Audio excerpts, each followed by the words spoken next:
more at social collaboration and using the technology tools we have at our fingertips, and also just the global interconnectedness to really move us as talent. Of course, outsourcing and all of that will continue to take a role. So that was a lot of information, just kind of spouting off the top of my head, or what some of the big hot topics are that we're talking about and what's happening. And again, I talk to practitioners. I'm not a consultant or a practitioner myself. So that's the perspective that I'm coming from. Feel free to ask any clarification questions if you'd like. Does anybody have any questions in regards to what Ann shared? Well, this is Stu. I don't have a question, but I could not agree with you more, Ann, that business acumen and the ability to speak with some knowledge about financial impact and the ROI of what we do is absolutely essential. And I think we hear a lot about a seat at the table and all of that. I think anyone who can translate what they are doing in the human capital field into business language is getting that seat at the table because they're being recognized as impactful in their organization. Thank you. Now, Christina, did you have anything you wanted to share related to human capital hot topics? I think I'd like to add that sustainability, which is an area that I have a great deal of interest in, is a really interesting tool for human capital professionals. And I think we see more and more of this, and the trend lines are definitely increasing in terms of the impact that human capital professionals can have through sustainability on their organizations. And it really hits on the topic that Ann mentioned, and that's all about adding business value. The way, from my perspective, human capital professionals really are in charge of the culture of an organization. They have tremendous change management and communication skills, and they can really add value in terms of some of the metrics and analytics around sustainability, especially from the diversity and inclusion standpoint, employee engagement standpoint, and helping companies move their sustainability agendas forward from simply one-off environmental projects to really looking at how they change the process of work in their organization and how they can make it more of a fundamental part of everyone's role in the organization and how that directly adds to the bottom line. And so I think this is an area that you're going to see more and more on in the coming year. Thank you. I do agree as well. Is there anything anyone else would like to share? No. Before we move on, Stan Braverman is now in the office, so I would like to give him the opportunity to introduce himself. So Stan, what we did was we introduced ourselves to the advisory board members. We talked a little bit about our position and one word that describes you. Good morning, everybody, or I guess good afternoon. I have been listening to the whole conversation on my cell phone, and including seeing the slides. I'm now in an office. I'm just booting up.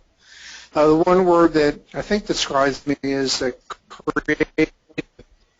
I'm pretty good at coming up with creative solutions to problems, and that's worked well with my career. I'm currently the assistant provost for LaSalle University Online.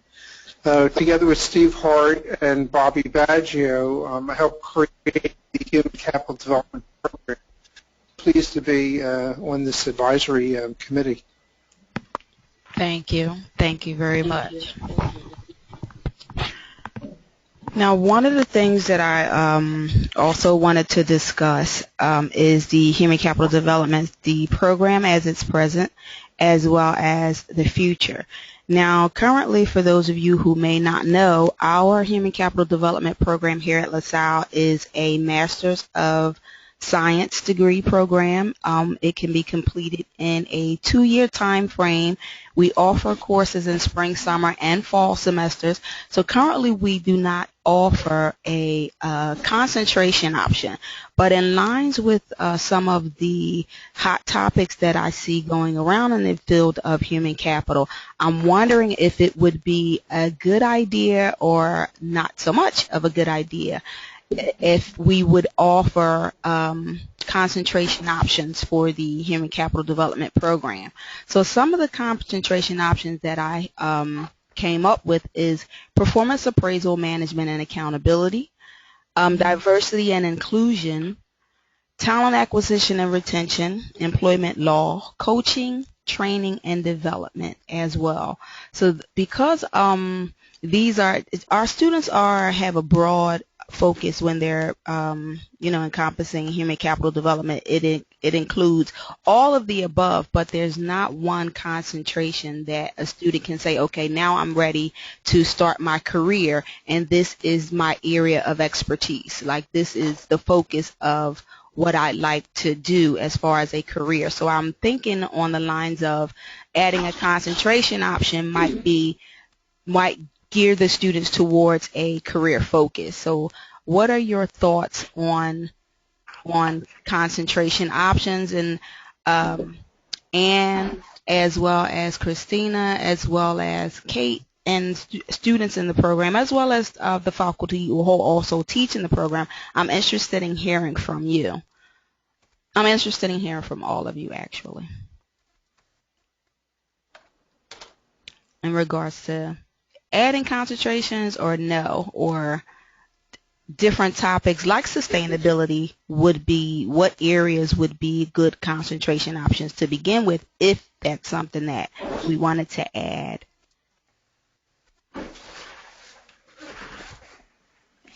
Don't all dive in at one time. This is Chris. I forgive my ignorance, but I'm not really sure what's in your core curriculum. Curriculum, correct. And okay.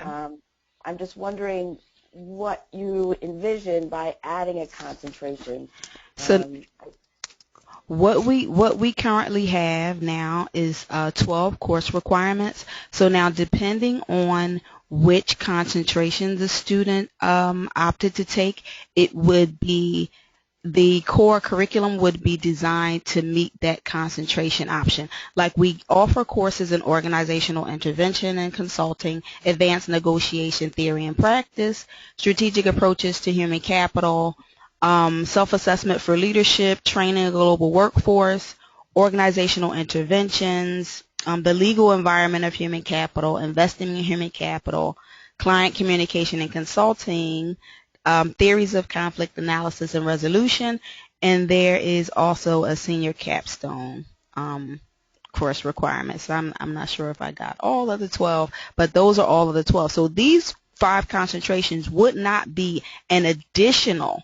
It would be geared towards which concentration they wanted to focus on, concentration area. Like, of course, there will be a standard. Like, some courses are standard requirements, like the capstone, the strategic approaches to human capital, the self-assessment for leadership. So there will be 5 mandatory courses throughout each major, each program, I should say. Well, each each major, right? There'll be 5 mandatory courses, and then if you're interested in pursuing a concentration, there will be 5, well, I should say 7, because there will be 7 mandatory and then 5 concentration options. So the mandatory courses would be geared towards whichever concentration option you decided to go to. Like the legal environment of human capital development program, investing in human capital development program, strategic approaches to human capital would all fall under the employment law curriculum, if that makes sense. Like, I do have it outlined, like a curriculum map, at which I should have included it so that you can see what it looks like. But I'm going to stop sharing my screen for 1 second, and I'm going to see if I can pull it up. and then I'll reshare my screen to show you what it would look like. Bear with me a moment. But if anybody, while I'm looking for the document, if anyone would like to share something, please do. Can you hear me? I can. Okay. I'm back. I'm up and I'm with a desktop computer, so I can see now. I would recommend negotiation and conflict resolution as a concentration option, along with the diversity management would be the two that would be have some very strong potential. The problem with either of those is we have to have enough volume and sufficient students in order to support the concentrations. Right. So yeah, adding another probably maybe probably two courses to the existing program would be enough to pull together a concentration in either of those two fields. Which makes sense. So this is not something that we would do like immediately.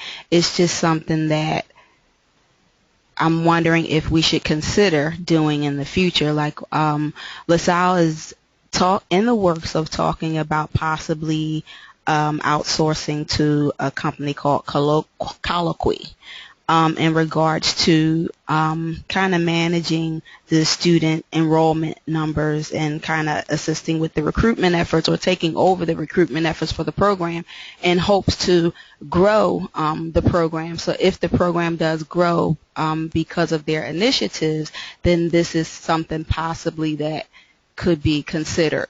Now, what I have on the screen before you is a curriculum progress chart for the concentration option of the employment law concentration. So it would look similar to this. So each program would have the required courses with the inclusion of the course requirements for that specific concentration option.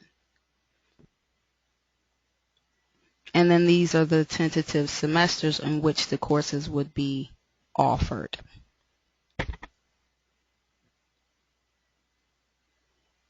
Just so you get an idea of, so it doesn't add to a student's course load.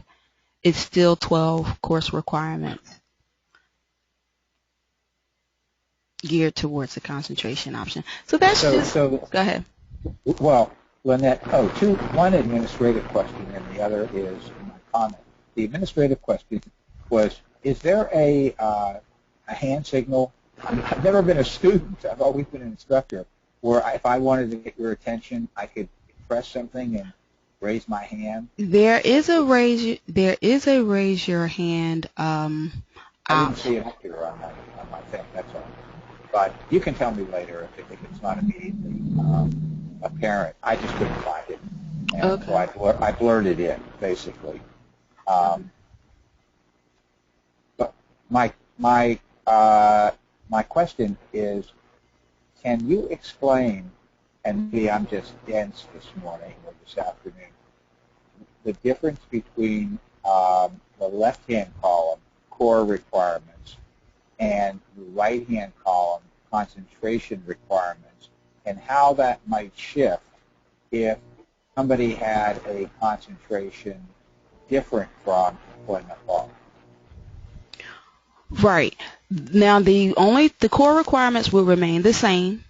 The only difference would be the core requirements are the requirements for that major, for the Human Capital Development program, and then to concentrate in employment law, those requirements are listed differently. So they're geared specifically towards the concentration. So they're courses that have to do with employment law. So employee and labor relations, employment law, negotiation, theory and practice, diversity and inclusion, and then there's the research in human capital.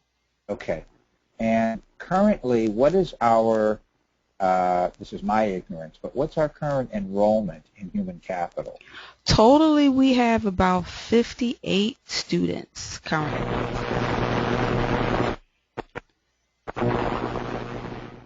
So again, this isn't something that we would roll out now. It's something that if we partner with Colloquy and they help to grow the program, it's something that I'm wondering if we should consider.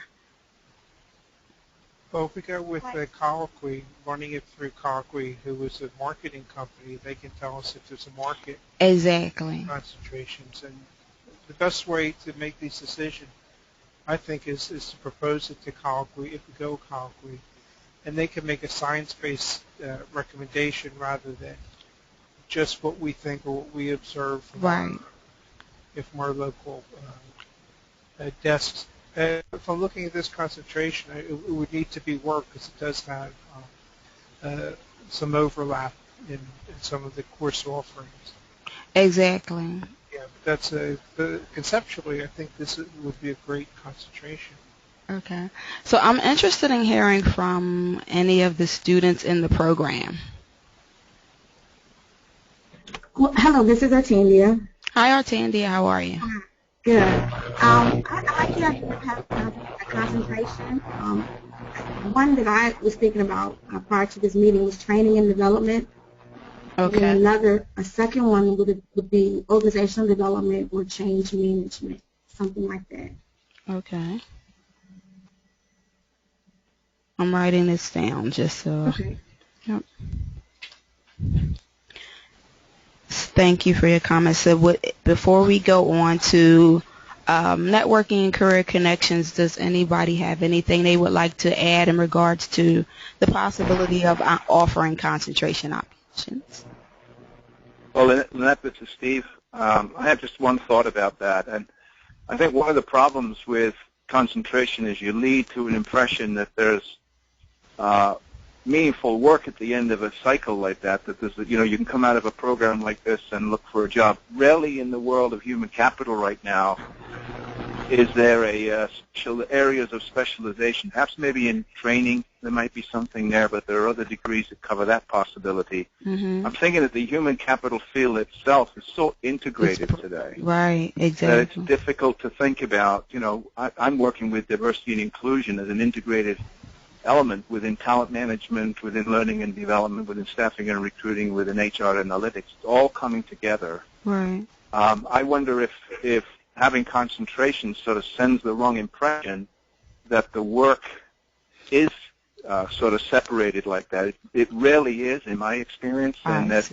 concentrations lead to the idea that, it's a one-threaded kind of a thing. Human capital by its nature is extremely integrative, and I think we should be emphasizing that. I see. That's a very good point. So the concentration, what you're saying is the concentration kind of gives them an idea of a narrow focus. Yeah, I think there are ways in broader. There are opportunities such as in the capstone where people can express what it is their particular line of interest might be. Right. But I think really what we ought to be focusing on is how this works as an integrative practice rather than a set of silos. That makes sense to me. Thank you for that. This is Anne. I completely agree with that. Yeah, this the is integration. Mm-hmm. Yeah, I completely agree with that. And as relatively, I guess I'm more of a newer student to the HCD program. Your competitors, like I looked at Villanova, Rutgers, they don't. You're coming out to be a generalist with a deep breadth of knowledge within the field, not usually focused because you are doing such varied work. Right. Well, then I'm glad that we're having this conversation. Yeah, it's about the agility. It's about the agility, I think, to bring all of the practices together. That's really the true mark of the professional. Okay, great. And with that, This is Alicia, and I concur completely. I agree with what Professor Hart has said. I think I would be more concerned about watering the curriculum down. Right. The person who spoke on us bringing forth more of a business acumen, mm-hmm. I would be more concerned about strengthening rather than concentration. I see. That makes sense. I agree. So now, Lou, question I have, what you just said when you say strengthening. That was going to be my question. Yeah. And in what way would you recommend, both Steve and Alicia, ways to strengthen the program?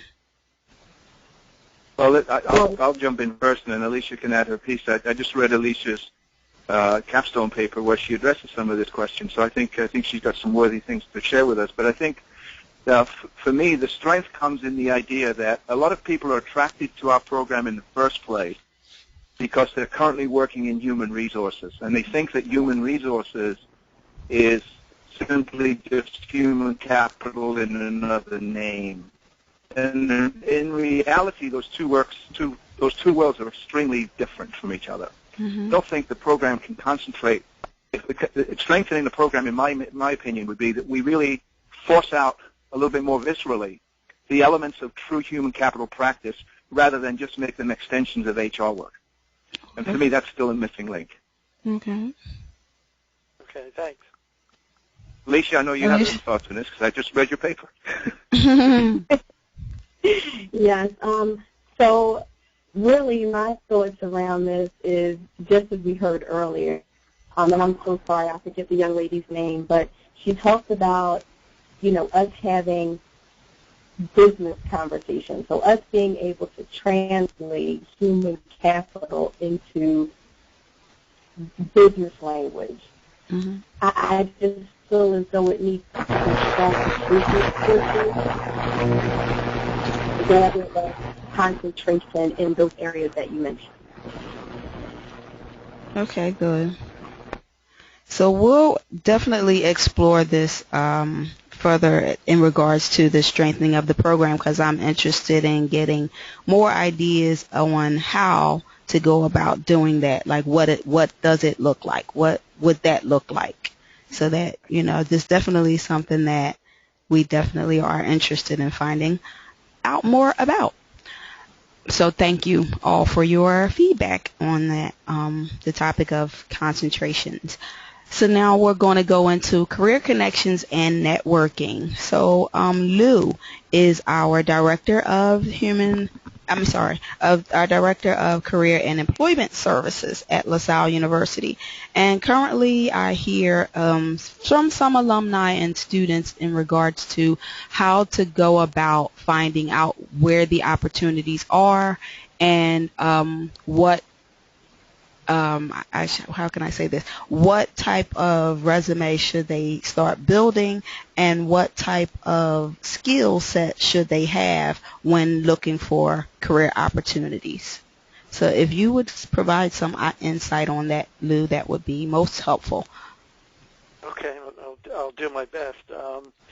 One of the things about a master's program is, as Steve said, maybe quite a few people who are in the program are currently working and very possibly in a human resource area or a human resource related type of area. So I think that many of them know what they need to do and where they need to go within their organization and what skills that they'll need to progress to the career they want. I think one of the things is making sure that and incorporating into, as Stu Smith is doing with an MBA class that he has, is thinking about how to develop their own career plan and career development model and what career paths they want to pursue, and investigating and researching through not only these great sites that you have on here, particularly for human resources and training and development, but also some of the other general sites like LinkedIn to connect and network with individuals who are out there, and using LinkedIn to a good deal of professional development and networking as well. So we offer in our office the opportunity to connect with employers who traditionally, I will say, I think unusual for career services offices, our main population and our largest population is our current undergraduate students. So a lot of the programs and the opportunities that we post are directed towards that population, and it's more individualized when it gets to the graduate level population. To work individually with a career counselor in the office or other individuals in the field that they may be able to mentor with. So developing a mentor at an employer would be at their current employer or within the industry would be a great asset to anybody that's in the program as well. All right. So now for students in the program like Ortandia who is currently unemployed or the students who are career changers, but they're not quite sure how to tap into the field as of yet, like what would you suggest or recommend that? Well, there's a couple of options, and not only working with our office, but particularly when you mention career changers, we work very closely with the alumni office and an individual over there who's Deborah Franke, who is the alumni office career counselor type of individual, and her expertise from her work experience background not only includes some experience working in career services offices for traditional populations, but more so from the career changing. Her personal experience, her career coaching experience that she has focuses, I believe, on the career changers. And so what we've done with our office is, in addition to our staff here, with people like myself and my executive director, Steve McGonigal, who have years and years of experience in different fields, he in marketing and myself in career services, we can certainly be of assistance to students individually, but with Deborah Franke's background in career changing, career changers, she can work individually with students, current students, and graduates of the program who are beyond the 5 years out of undergraduate school, which I imagine is going to be the bulk, if not all, of the population of the HCD program. So there's a couple of different options, and if there are, and I'm sure that through Deborah, other individuals, and I think she belongs to the, I'm trying to remember the name of Association for Career Development National, NACD, another organization locally that where individuals who want to develop a relationship with a career coach could, or find somebody in that area could help them out as well. So I would say both of those, both our office and Deborah Franke, alumni office, would be the good places to for students and alumni to make connections. Thank you. That's good information. Deborah actually put on two LinkedIn workshops for us. So she's definitely a great person and great resource as well. Is there any distinction between face-to-face and online students? We've been making some changes because with our population and students being here, and again, like I said, I'm old, so I'm old school. I like the face-to-face. That when I got into counseling, that's what I liked about talking to students individually and face-to-face. But we do make some adjustments so that if students aren't able to, or alumni aren't able to come into the office, we will, and now with this go-to meeting, we will utilize those tools and have conversations with them. My preference is, and I think most of our staff here, if not all of our staff, would prefer to have at least verbal conversations as opposed to online chats and conversations via email. It's much easier to counsel somebody and to answer questions, and much more efficient, I think, to engage somebody in a 30-minute conversation, if that's what it takes, during a lunch hour or in the evening, early evening. That would be our preference. But we are making adjustments and able to meet with students either online or over the phone. Because this program, of course, is fully online, and if you go with one of the partners, it's likely to expand greatly. So you're dealing with you hopefully will be dealing with a very large online population.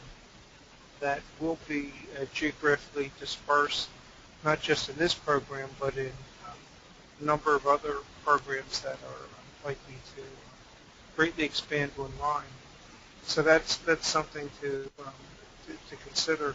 Using the phone and GoToMeeting works well, but we just want to make sure, from my perspective as assistant provost, that we're getting the online students are getting the same service or the equivalent service that a face-to-face student would get. Yeah, absolutely. And I think that's something that we need to discuss internally on how we would go about it. Certainly, in conversations with you, Stan, and Lynette on how to go about what tools do we need in addition to any information online, website,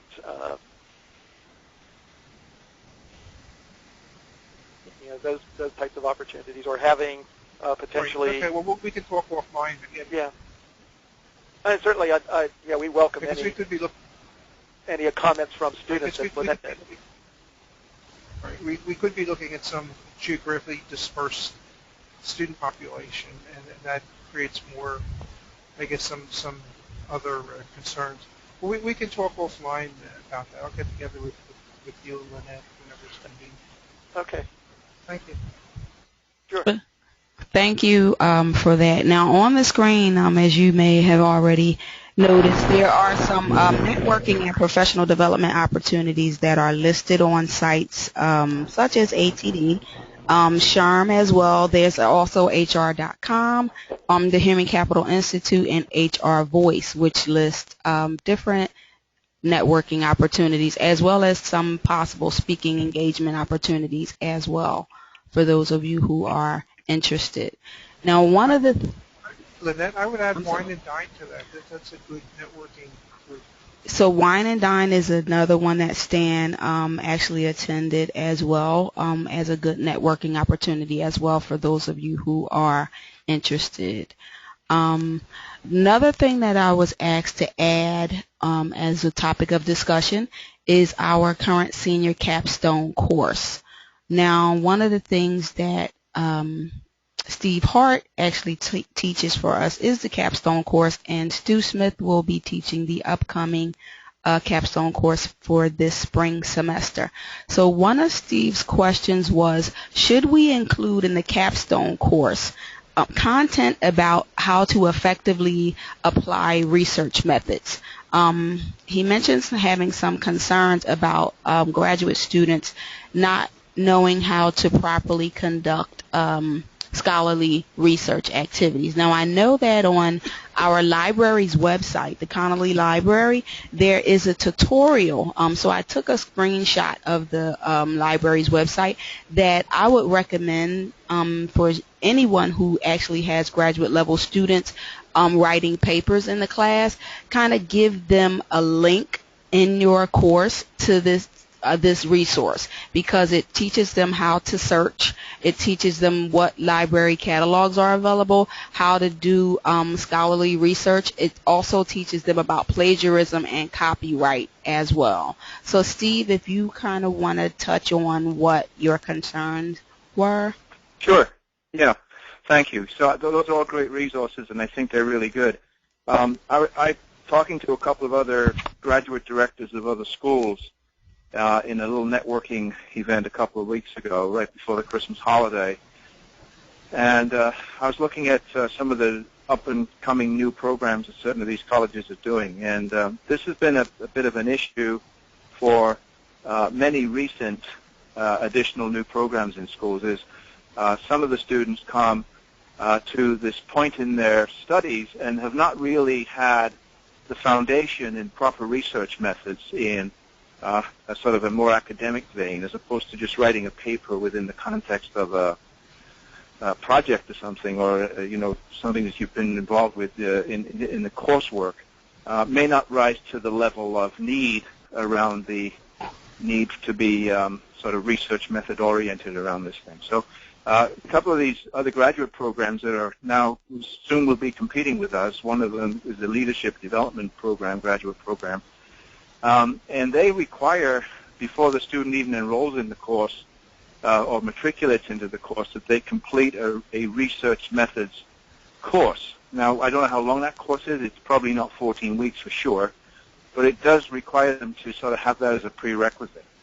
I think I've taught 2 capstone places on this thing. Many of the students do a really great job with it, but I know from the counseling and from occasionally from some of the conversation I had, have people struggled a little bit to sort of understand what the proper form and format is for academic quality papers like that. So I thought it might be an interesting idea to sort of, what other people's, I know Stan has done a capstone.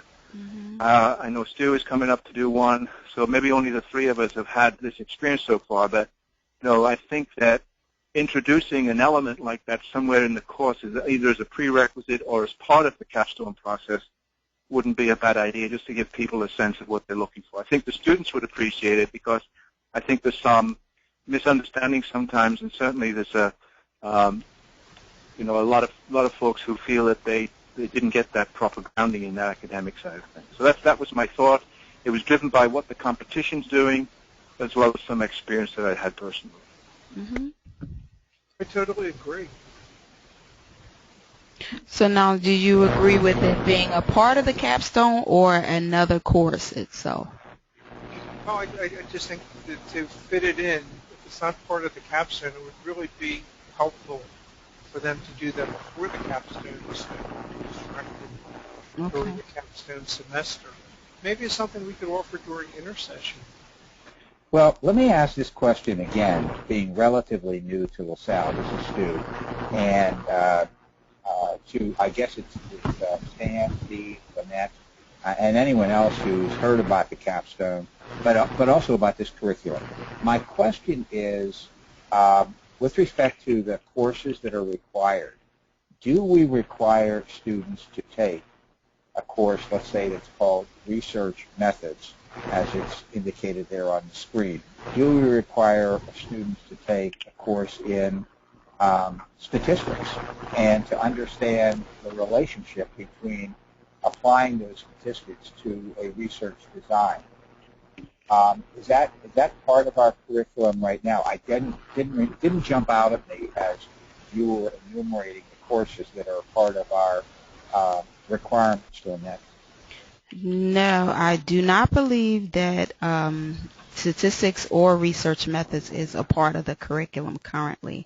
But so let me ask this follow-up question then. Is the intent of this program in human capital management and human capital development, is the intent to graduate folks who can conduct original research and do analysis of that research, or is the intent to graduate people who can do searches, appropriate reviews of existing research, and understand how to write appropriately at the graduate level? I mean, those are 2 different objectives here. Yeah, I think it's the latter. Things that distinguishes this from an MBA with a concentration in HR is that this program is much more qualitative than quantitative. So the statistics really would not fit in well with our targeted population. The research would fit in well in any graduate program. That's my feeling. Right. I agree. I think part of our challenge here is to graduate practitioners who can appeal to business leaders, that what they have to say is well-founded, thoroughly researched, and have confidence in that capability. And I think that ought to be the goal in my mind, to bring graduate practitioners who can speak the language of business and meet stakeholders where they are and be legitimized for their confidence in their ability to see a problem, understand a problem, analyze a problem, and then ultimately respond to it. And I think part of that it requires the ability to be an effective researcher of relevant information and being able to assemble it in a cohesive way that compels people to take action. I agree. So now that is something that I would definitely, I think we should discuss this further in regards to strengthening the program, is adding a research component, to a research method component possibly to the capstone course, or a course requirement prior to the capstone. Yeah, and let me just put my 2 cents in. I could kind of see it as an intercession. I mean, I could see it anywhere before the capstone, because I think it's daunting if you're going into a capstone and you feel that you don't have the skill set already that you can use the capstone as an application of the Right. You have to start learning about the Right. capstone. It's too late. Right. And I guess I am guilty of being ignorant, because I'm assuming that because they at the graduate level, most of your work is writing papers, that by the time you get to the capstone, you should have mastered it. But yeah, I'm hearing that. Okay. Yeah, I mean, many have. I think it's just a question of sort of leveling the playing field a bit. I mean, there's been some wonderful capstone projects that I've read and had the privilege of working with. It's not a knock on that. It's really about this. I love what you said. It's about this idea of strengthening the program, making it more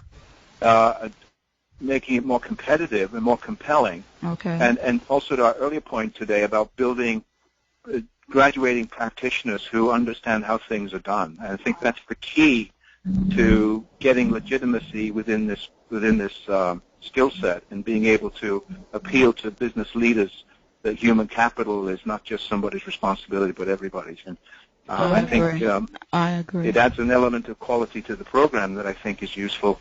And if you happen to have done it as a prerequisite to joining the program, I think then the skills of that are used throughout, and you've got a more meaningful practice by the time you get to the capstone. I see. That is something that I definitely want to talk with you more about that, and ways of how to implement that, Steve, and maybe Stan and Stu can be in on that topic of discussion. So look forward to me sending out a meeting request in regards to moving forward on that. But in sake of time, I'm going to try and run through it. It looks like there's still 3 more slides to go through. I won't talk about the competency-based exam, but that's something that I also wondered if it would be a component that could be added into the capstone, like what the students were expected to learn, and are they actually learning it? Can they demonstrate that the learning occurred? But I'll table that for for the next meeting. I'll table it for. So now another thing is, as you know, as I said, one word that describes me is optimistic. I'm thinking of maybe sometime in the future of putting together an HCD symposium. I know that Stan mentioned it maybe last year sometime as a topic of discussion. With Steve, yes. So this is also something that I would like for us to talk about exploring. Yeah, so are there any thoughts on like topic ideas, the research needed, speakers, marketing, location, and whether or not a planning committee should be formed to start talking about that? The biggest obstacle was funding it and the marketing. Everything else you have listed is no problem. Okay. Right. Okay. So we'll discuss that as well in another meeting. So one of the things that I also mentioned is LaSalle's mission of being of service. So if any of you know of any service opportunities available to graduate students, any grad assistantship opportunities that we can get the students more involved with, please send them opportunities to me so that I can get them out to our student population, not just for the Human Capital Development Program, but for all of our online graduate programs as well. Okay. Now, our planning, thank you for everyone's insight and input. It was most helpful and beneficial, and I'm glad that we did have these topics of conversation because it gives us some insight on how to move the program forward successfully. So our next meeting isn't scheduled until August the 10th at noon, but if you feel that we should have one sooner, let me know. And I also want to know if you prefer that we meet next time in person or if you are comfortable with the online format. And also send me any meeting agenda items that you'd like to discuss at the next meeting. So is anyone opposed to meeting in August, or would you like to schedule something sooner? Now, Stan, Steve, and Stu will definitely meet to talk about those, the research areas as well as the symposium sooner than the August date. Yeah, my question to you, Lynette, is as the program director, is that time frame too long for you or right? I mean, I'm fine with meetings again, either in person or online. I think these meetings should be scheduled so that they provide you with the kind of input and guidance that you feel would be most helpful. So if the timing should be accelerated to another meeting in between there, I'm good with it. But I think you're the driver on how frequently that should happen. This date is actually good for me, but again, what some of the topics that we discussed, we will have meetings sooner to this date. So I just want to make sure that everyone else that may have something to contribute wants to wait that long to contribute it.